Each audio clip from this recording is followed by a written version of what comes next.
to Political Quickie, your political show that subjectively discusses political headlines in South Africa and all around the world. My name is Mabasa Kamura. Do you guys remember that rumor a few years ago where apparently a certain president of a certain country was poisoned, or Jacob Zuma was allegedly poisoned by one of his wives, Umantuli Zuma.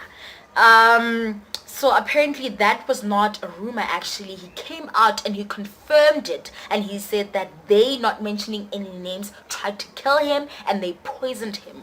And of course he said this happened because he's been such a pioneer for radical economic transformation, and also because BRICS came into being under his leadership. I do agree that BRICS is such a big economic move. BRICS being Brazil, Russia, India, China, and South Africa business communities. So it sort of leads to less dependence on the international community.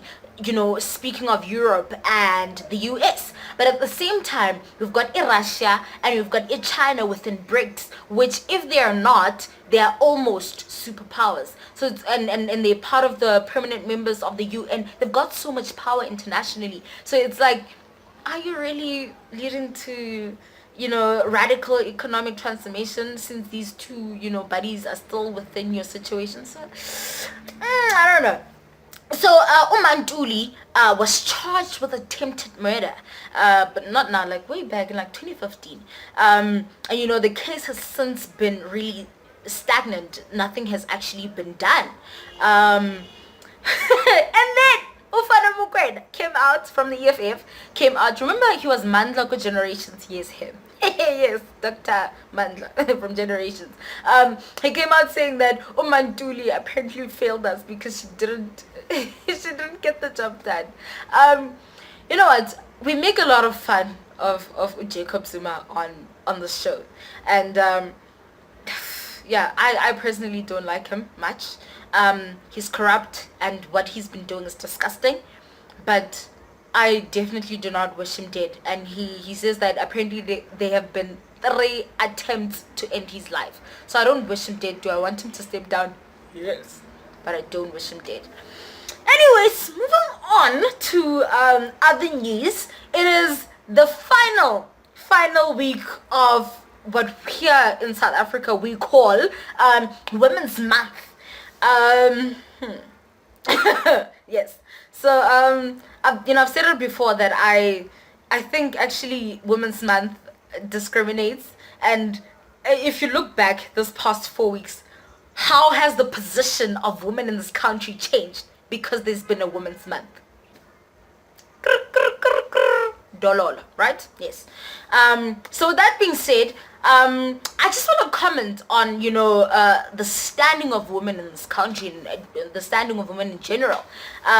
First of all, I think that all of us should be feminists. And I know some guy out there's going, what? No.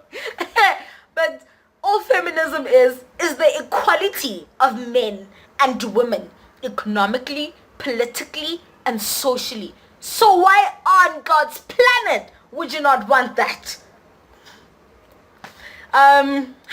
Yes.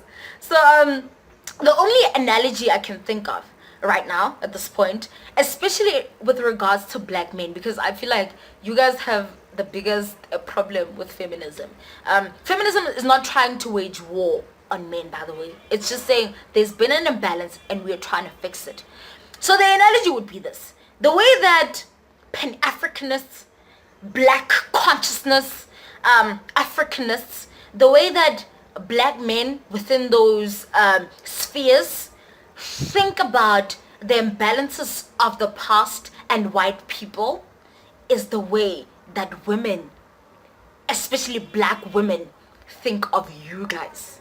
So if you are in any of those spheres, if your thoughts, your mentality is in any way in one of those spheres, the way that you view the imbalances of the past and white people, that is the way that we view the imbalances of the past and you people. I am just saying. Yeah. So I think the biggest problem is that the role of women in society in general is always minimized. Um, it's crazy, and it's like, why in 2017 are we still speaking about this? Shouldn't we be free already? Shouldn't we be free? But I love how a friend of mine simplified it, and she was like to me, you know what? Actually, Mapaseka, what feminism really is a choice. So you want to have the choice to be a housewife and take care of your kids and take care of your husband if that is your choice. But also, you want to have the choice to be a soldier if you want to be. You want to have the choice to be a CEO if you want to be.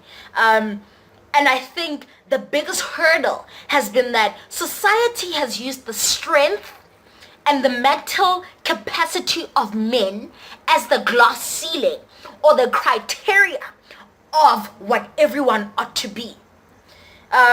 Forgetting that actually men and women, we are different. Actually, we are different.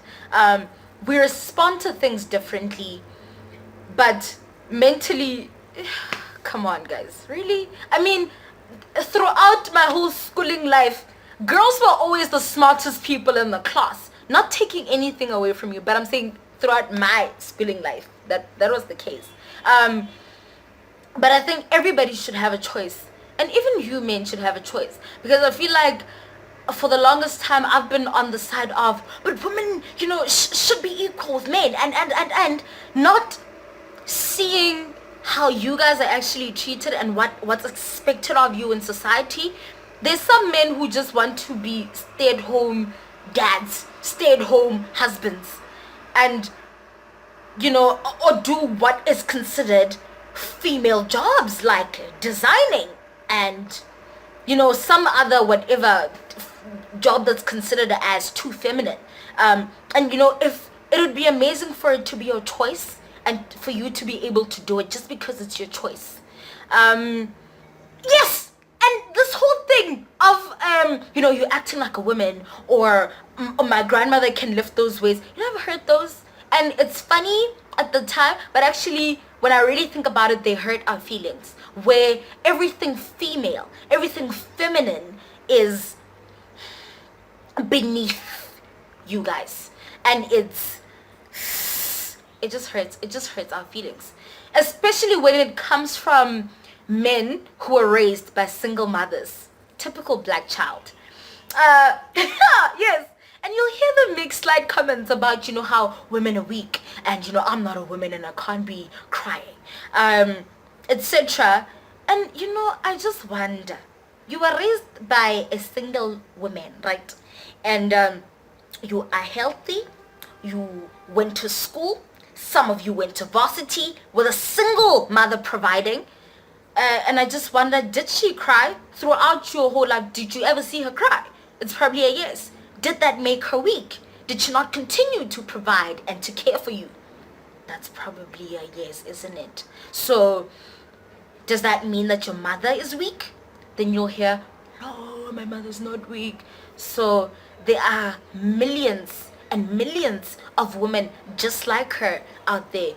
Does that make them weak because they're not your mother? And your mother is an exception to the weakness that women apparently have? Anyways, you know what? Let's leave it there. But think about it. Let's leave it there. Let's move on to our international news. The boss of Samsung has been found guilty of charges of corruption, and he's been sentenced to 5 years in prison. So the very same phone that's been used to shoot this is a Samsung. And the boss of Samsung has been arrested. So he gave the South Korean government 25 million euros. And that whole saga of corruption is the same reason why the former president of South Korea was impeached and was also arrested. So yeah, no, corruption is apparently everywhere in the world, but at least everywhere in the world, the people actually get arrested and they actually get impeached. I am just saying. Anyways, Moving on the side note today, lucky number 2, the topic will be, is rather depression. You know, I feel like there's no way we, in a few seconds or in a few minutes, we can get really, really deep about depression.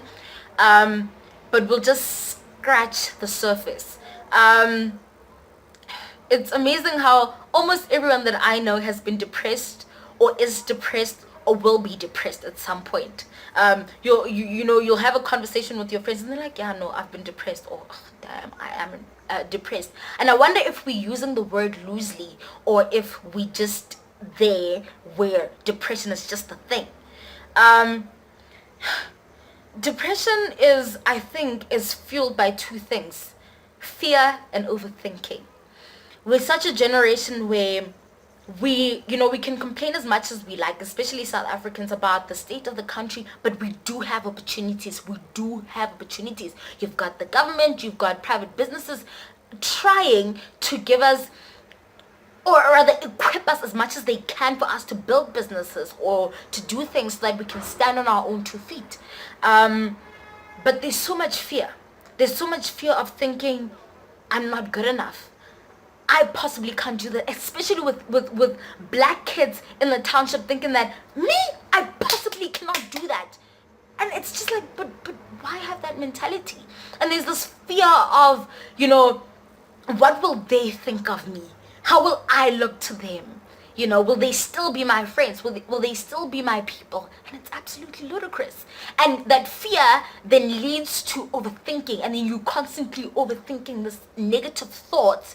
And then you find yourself in a place of deep sadness. So if you're constantly thinking about how you want to be treated or how you should be treated and you're not being treated that way, or how the world owes you something, etc., etc., and every day when you wake up in the morning, there's this split second of silence, and then straight after that is this heaviness, this sadness that you can't rid of, but you feel it and it's hectic, then you are most probably depressed. And I feel like if we just realize that actually the opposite of depression is love. And when I say love, I don't mean go out there and get yourself a bae. I mean that if we'd understand that instead of being selfish, because depression is very selfish, you constantly think about I, me, and you're never thinking about other people. So if you would shift your focus and realize that love is selfless, and actually if we could begin to learn to love each other, to learn to love the community, then I think that there is actually hope for us, and the focus would actually be shifted from self, me, to others and love and bigger than myself and serving others, etc. And that could potentially, I think, save your life. I think. Anyways, guys, that was Political Quickie for today. My name is Mapasika. Go out there, use your talents to serve humanity. I love you a lot. See you next week.